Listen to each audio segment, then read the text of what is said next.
Welcome to today's webinar, Teaching the Reader, Not the Text, a Fresh Look at Response. This is part 2 of our 3-part series. My name is Melinda Clifford. I'm the coordinator for the elementary and secondary programs at the Ministry of Education for English Language Arts, and I'm accompanied today by my wonderful colleague, Dawn.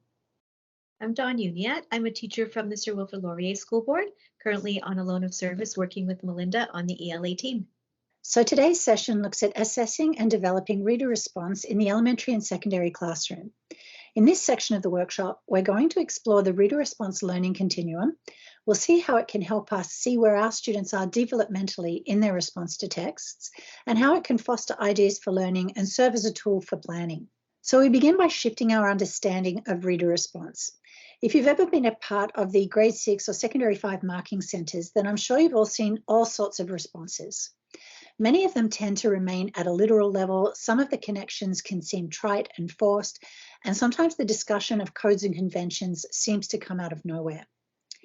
So if we were doing this live, we'd ask for a thumbs up or a hand sign if you can remember back to the original rubrics that evaluated response.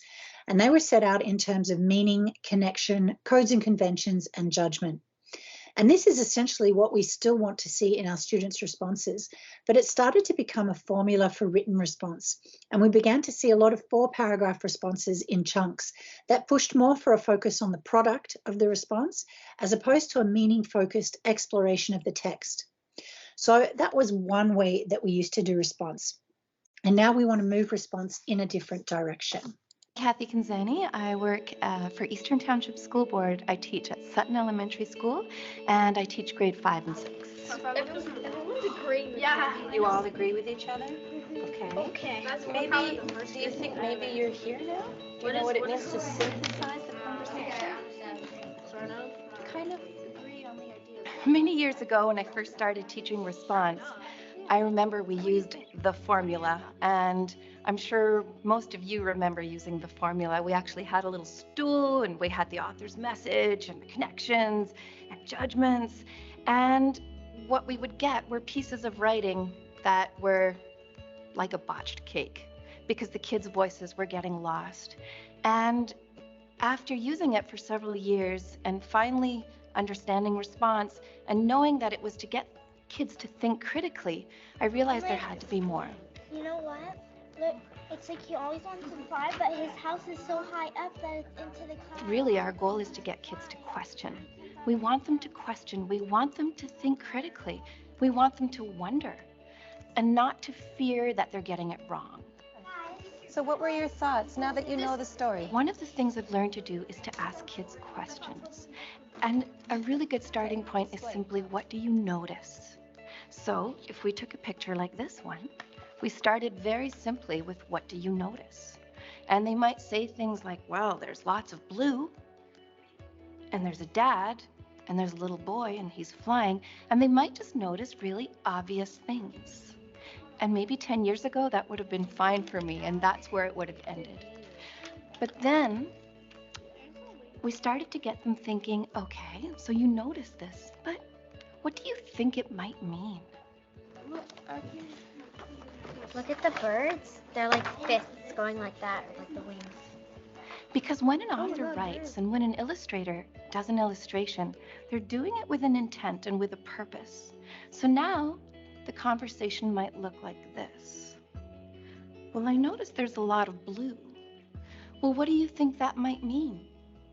Well, blue is kind of a peaceful color, and there's lots of sky, so I guess it might mean that somehow they're up high and they're on top of things and they're on top of life. It almost looks dreamy. Yeah, and it's kind of weird how the little boy is flying. I wonder if it's because he really likes to spend time with his dad, and when he's doing that, he just feels really happy. And when you ask kids to wonder, instead of saying, what does this mean, with a preconceived idea in your own head as a teacher, kids start to take risks. He's running to try to fly, and then on this page it fails, and he's sad that he can't fly. Okay. So Kids are now able to suppose and to dig deeper and to think critically. One of the things that we do is we actually teach kids what to look for. Instead of just expecting them to know how to do this, we teach them that certain things could possibly mean certain things. So we might look at color. We might look at point of view. Does it look like we're looking down? Does it feel oppressive? Or are we looking up? Does the image make us feel hopeful? Does the image create darkness? We might also look if there's any writing, where it's placed, and what that might mean. We could also look at what's in the forefront and what's in the background. So we really teach kids the different things that they can actually do, the moves that they can make when they're looking at a picture. We do the same thing with writing. Instead of just saying, what do you notice about the writing? Well, you've got to teach first what they could possibly notice. So you might teach them about imagery, and you might teach them about metaphor, but you don't just do a lesson on metaphor. As you're reading a book that has the most perfect, beautiful metaphor, you're going to stop and zoom in on that metaphor and use that moment to teach it. And as you go through the year, you're creating this bank of different things that the kids can look for, both in the writing, both in the illustrations. And eventually, the kids internalize these. And they have the tools to find the ways to dig deeper into a text and to think critically.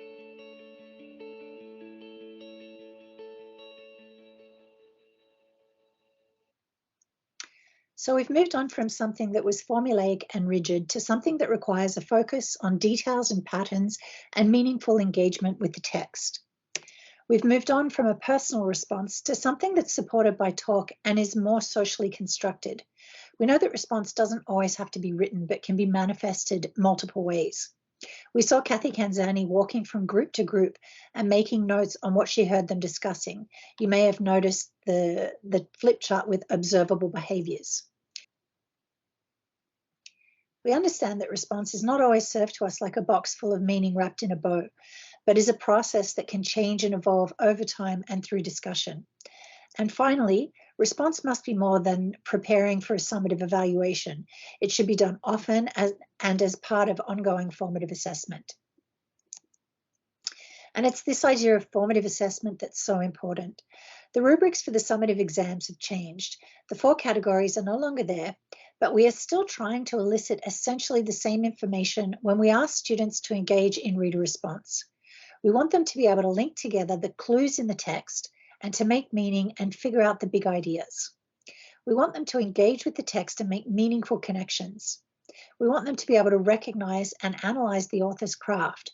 And we want them to think critically about what they're reading or watching. I'm going to read you a short quote from the Beers and Props Notice and Note. Assessment, not grading, is at the heart of instruction. As you assess students' comments, spoken and written, you get a glimpse into their thinking that in turn drives your teaching.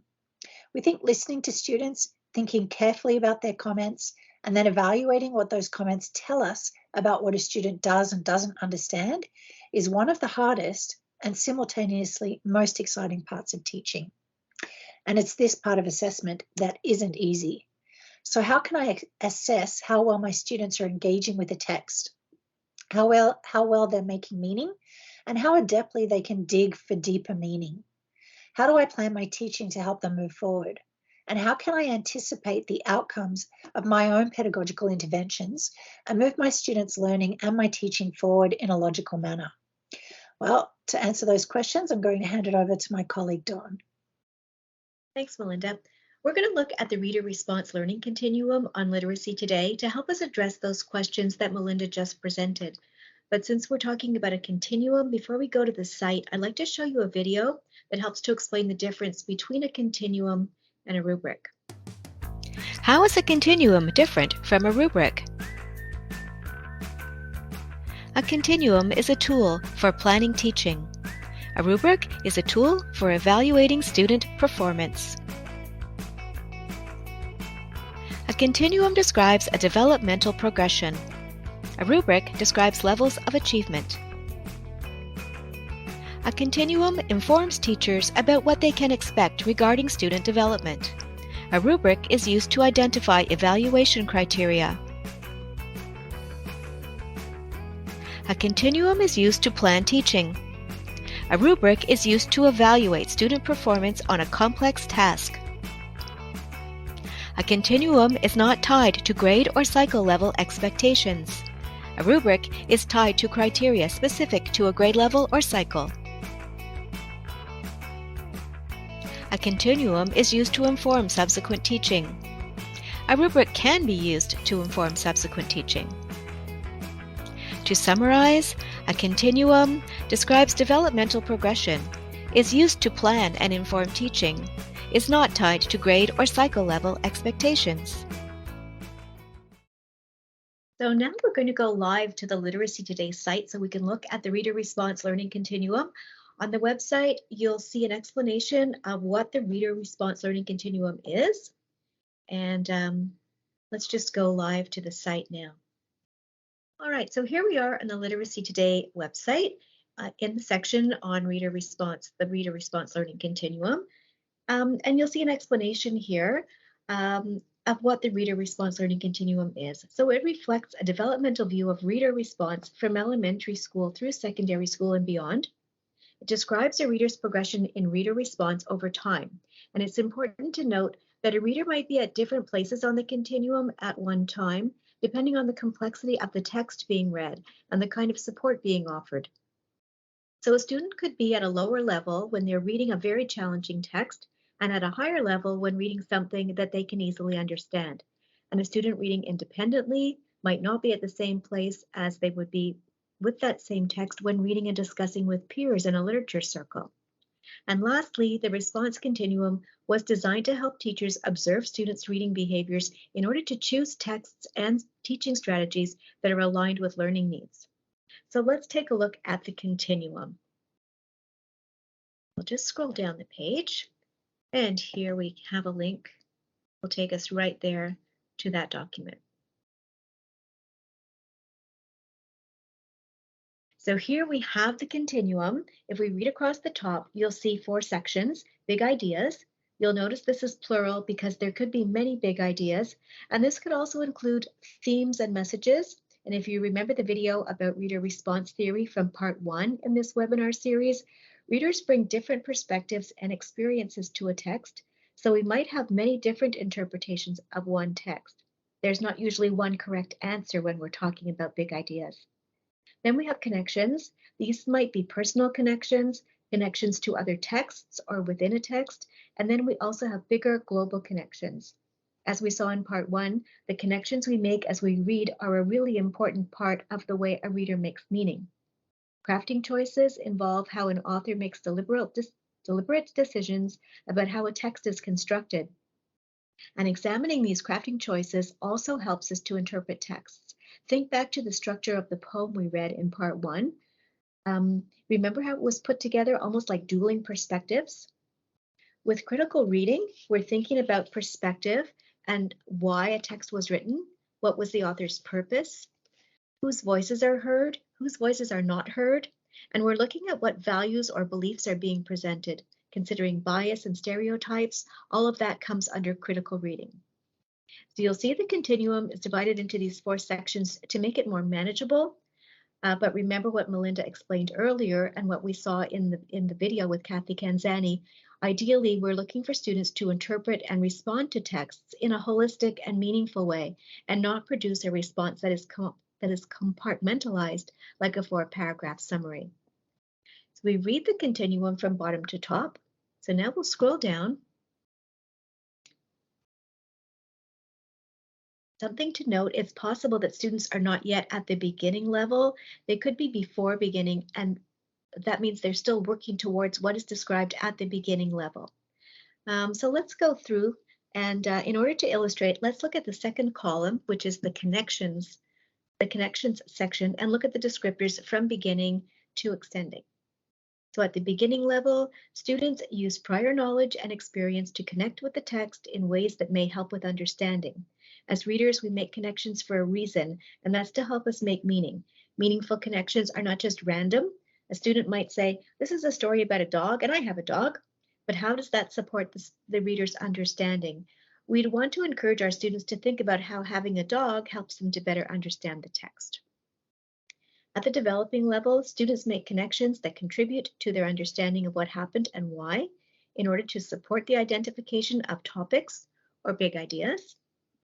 At the consolidating level, students make focused connections that develop the understanding of big ideas and support interpretations of the text. Let's just move up a little bit. Here we go. At the extending level, students examine the broader context of the ideas, values, and beliefs presented in the text through insightful connections. So you can see how the connections become more and more sophisticated as we move up through the levels. And now that you've seen an overview of the continuum, we'll see how we can put that into practice. So let's go back to our PowerPoint. All right, you'll need a copy of the continuum for the next part of the session. It will be handy if you have a downloaded version, or you might want to print a copy of the continuum. You can open it in your browser using the URL on your screen, or you can scan the QR code. So next, we're going to see some elementary students in action. If you only work with secondary students, you might want to move ahead 3 slides to the secondary examples. As we view this video, keep in mind that it's possible to be at different levels in the different sections. So students could be at the consolidating level in one area, like making connections, but at the beginning level in another section, like critical thinking. After viewing the video, we'll ask you to consider what you noticed and your first impressions of the group's reading profile, and then we'll situate the students on the continuum. So to access the video, use the URL or the QR code on the screen and take a look at the video. Now that you've seen the video, what do you notice? What's your first impression of the group's reading profile?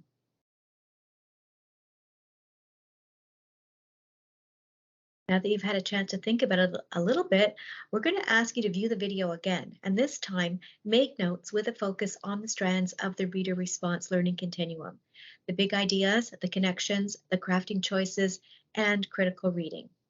And you can use the continuum to situate the students in each of those strands.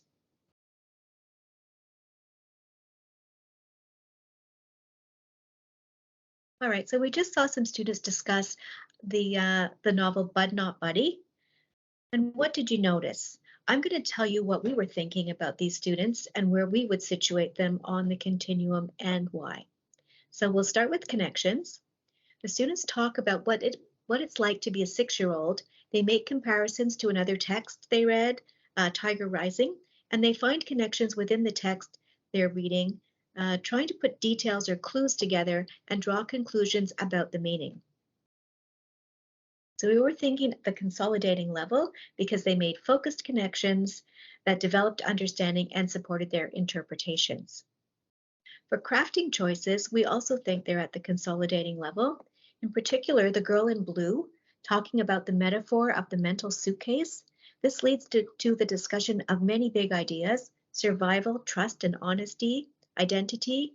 Who is he, Bud, the main character? But they don't go into the big ideas in depth. So for big ideas, we would put them at the developing level. They were identifying ideas and looking to the text to explain them, but they weren't really going farther than that. And for critical reading, also at the developing level, they were asking questions to clarify and extend their understanding, but not yet at the point where they are examining different representations and perspectives and not yet comparing their own values and beliefs with what is presented in the text. That would be the experience level. And if we go back to the website, if we go to the document, Teaching Ideas for Moving Students Forward, we can find ideas to help our students move forward with reader response. So let's leave the PowerPoint and we'll go back to the website. All right, so back on the Literacy Today website, we have a document here, Teaching Ideas for Moving Students Forward in Reader Response. And we'll open that up. And here we have a lot of ideas for moving our students forward. So in the section for big ideas, to move from developing to consolidating, let's look at a couple of suggestions here. So the third one, discuss the way big ideas in the text help us understand something about life in general. That might be something that we would like to look at. And maybe the 6th one down, as a class, use T-charts or other graphic organizers to record big ideas, and the text references that support each of them highlight how every story can have many big ideas. If we're looking at the connections section, now at this point, we want to move our students from consolidating to extending. So here we go. An example of a teaching idea would be to model choosing connections that lead to taking a stance or position on an issue or idea. And if we look at crafting choices, again, we want to move our students from consolidating to extending. And for example, the first one here, model analyzing crafting choices in relation to big ideas and evaluate the way these choices shape meaning and reading experience. And if we go further down to critical reading, we want to move our students from developing to consolidating. And again, the first example, model asking questions that lead to thinking critically about the text. For example, did you notice that? What do you think the author might be saying about such and such?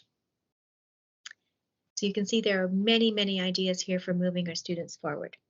And now we're going to look at secondary students in action. If you only work with elementary students, you might want to skip past the next 2 slides or the next 3 slides. And at this point, I'm also going to pass it back to Melinda, and we'll return to the PowerPoint for some secondary examples. So now we're going to view secondary students in action, and keep in mind that it is possible to be at different levels in the different sections of the continuum. So students could be at this consolidating level for one part, let's say for making connections, but at the beginning level in another part like critical reading. So please click either on the QR code, or you can access the video using the URL and putting that into your browser. And we'll ask you to consider what you noticed and your first impressions of the group's reading profile. Then we'll come back and situate the students on the continuum. So let's see what you noticed and what your first impressions of this group's profile are. So at this point, I'll ask you to watch the video again, but this time try and make some notes with a focus on the strands from the Reader Response Learning Continuum. So what do you notice about the big ideas, the connections that the students are making, or their discussion of crafting choices and critical reading? So now we'll go to the Reader Response Learning Continuum to situate the students. Okay, so in their discussion of Essex County, students focused on big ideas, and for this we might put them at the consolidating level. There were comments like, so no matter how alone you feel, there's always someone watching out for you. They evoked notions of loss and family and moving on. They spoke about leaving the past behind, and these comments were supported by evidence in the text. Supported by evidence in the text. For crafting choices, we could put them at consolidating too. They focused on the symbolism of the moon, the notion of light and safety and protection. They spoke about the crow, and how they always use the present, and the use of dark and light. Emotions were clearly drawn so that you can read the characters' feelings. And in terms of connections, we might put them at the developing level. Comparing graphic novels to a traditional novel, they made connections with the text, especially in the last statement, how at the end the reader sees how all the pieces and the subplots fit together. For critical reading, we could put these students at the developing level. So they focus on perhaps in their opinion, their favorite page. They also recognize that different readers might have different interpretations. So let's go live now to the Literacy Today website. So if we look at teaching ideas for moving students forward in reader response, we can find ideas here to help our students move forward with reader response. So for the big ideas, we want to move students from consolidating to extending. So to do that, we could encourage students to challenge or support their interpretations of the big ideas. We could ask them questions like, well, why do you think that? Or we could use open-ended questions to examine issues and ideas that go beyond the text and explore the impact of the reader's interpretations. So for connections, we want to move students from developing to consolidating. So we could follow whole or small group discussions, have students reflect on a meaningful connection, and consider the way that that contributes to understanding the big ideas. For crafting choices, we want to move students from consolidating to extending. So a teacher could encourage students to mimic in their reader-writer notebook the style of a particular writer they admire and have them consider the effect. They could also have students keep an ongoing collection in their reader-writer notebooks of interesting crafting choices. And finally, for critical reading, we hope to move students from developing to consolidating. We can discuss the ways in which students' attitudes might change or be confirmed as a result of reading the text. For example, how has this story influenced your viewpoint on such and such? Or following a discussion, we could have readers reflect on the changes in their attitude towards the topic or the big ideas. So what perhaps through the text have you learned about yourself or about the world? How will your attitudes or actions change as a result? And now we're going to just jump back from the website into the webinar. So at this point, we're just going to take a few moments to reflect on what we've looked at. How did this tool help you listen to the reading and responding of your students? What were your impressions of the Reader Response Learning Continuum? How did this tool help you consider different learning activities to move your students forward? And how might this interactive tool be used to inform teaching?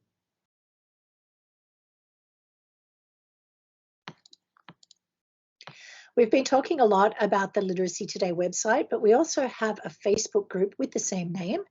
And I'd like to invite you all to join our Literacy Today Facebook group. I know some of you already have, and thank you so much. But if you'd like to stay up to date with ELA professional development or our new Oracy toolkit, as well as lots of other great information that supports the ELA curriculum, you can simply pop Literacy Today in the search tab on Facebook and click Request to Join. Resources used in today's webinar are available here if you would like more information.